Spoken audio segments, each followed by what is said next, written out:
ଗ୍ରୀଷ୍ମ ଦିନର କଥା। ଜଙ୍ଗଲରେ ବହୁତ ଗରମ ହେଉଥିଲା। ସବୁ ପଶୁପକ୍ଷୀ ବହୁତ କଷ୍ଟରେ ଥିଲେ।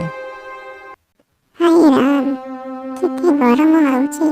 ପାଣି ମଣ୍ଡାଇ କୋଉଠୁ ମିଳିଲେ ଜୀବନରେ ଜୀବନ ଆସନ୍ତା। ସେଠାରେ ଗୋଟିଏ ଚାଲାକ ବିଲୁଆ ଗଛର ଛାଇ ତଳେ ଆରାମ କରୁଥିଲା। ତେବେ ତାର ନଜର ଚଢ଼େଇ ଉପରେ ପଡ଼ିଲା। ବିଲୁଆ ମନେ ମନେ ଭାବିଲା, ଆରେ ବା, ଚଢ଼େଇ ତ କଷ୍ଟରେ ଅଛି ଲାଗୁଛି, କାହିଁକିନା ଏହାର ଫାଇଦା ଉଠାଯାଏ। ଓ ପ୍ରିୟ ଚଢ଼େଇ ରାଣୀ, କ'ଣ ପାଇଁ ଏତେ କଷ୍ଟରେ ଅଛ? ବିଲୁଆ ଭାଇ, ବହୁତ ଶୋଷ ଲାଗୁଛି, କୋଉଠି ବି ପାଣି ମିଳୁନାହିଁ। ଯଦି ତୁମେ ମୋତେ ସାହାଯ୍ୟ କରିବ ତ ମୁଁ ତୁମକୁ ଏକ ବହୁତ ବଡ଼ ଥଣ୍ଡା କୁଲ୍ ପାଣି ଥିବା ପୋଖରୀକୁ ନେଇଯିବି। ସତରେ ବିଲୁଆ ଭାଇ, କୁହନା, ଏହା ପାଇଁ ମୋତେ କ'ଣ କରିବାକୁ ପଡ଼ିବ? ବିଲୁଆ ତାର ଚାଲ ଖେଳିଲା। ସେ ଚଢ଼େଇକୁ କହିଲା, ବେଶୀ କଷ୍ଟ କାମ ନୁହେଁ, ତୁମେ ମୋତେ ସ୍ୱାଦିଷ୍ଟ ତାଜା ଫଳ ଆଣିଦିଅ।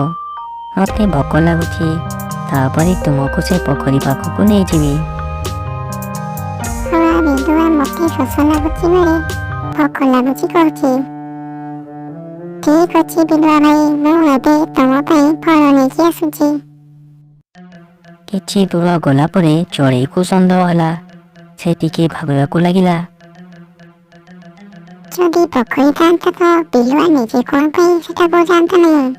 ମୋତେ ଲାଗୁଛି ଏହା ବିଲୁଆର ଗୋଟିଏ ଚାଲ। ମୁଁ ବି ଏବେ ତୋତେ ଫଳ ଖୁଆଉଛି ରେ ବିଲୁଆ। ଚଢ଼େଇ ଗୋଟିଏ ନକଲି ଫଳ ତିଆରି କରି ସେଥିରେ କିଛି କଣ୍ଟା ଲଗାଇଥିଲା। ତାପରେ ବିଲୁଆ ପାଖକୁ ଆସିଲା। ବିଲୁଆ ଭାଇ, ଓ ବିଲୁଆ ଭାଇ, କ'ଣ ଶୋଇପଡ଼ିଲ କି? ନାଇଁଲ ଚଢ଼େଇ ରାଣୀ, ତୋତେ ଅପେକ୍ଷା କରି କରି ଆଖି ଟିକେ ଲାଗିଯାଇଥିଲା। ତୁ ଫଳ ଆଣିଲୁ କି ନାହିଁ? ହଁ ହଁ, ଏଇ ନିଅ ତୁମର ମିଠା ଫଳ। ବିଲୁଆ ମନ ଖୁସିରେ ଫଳକୁ ଖାଇବାକୁ ଲାଗିଲା।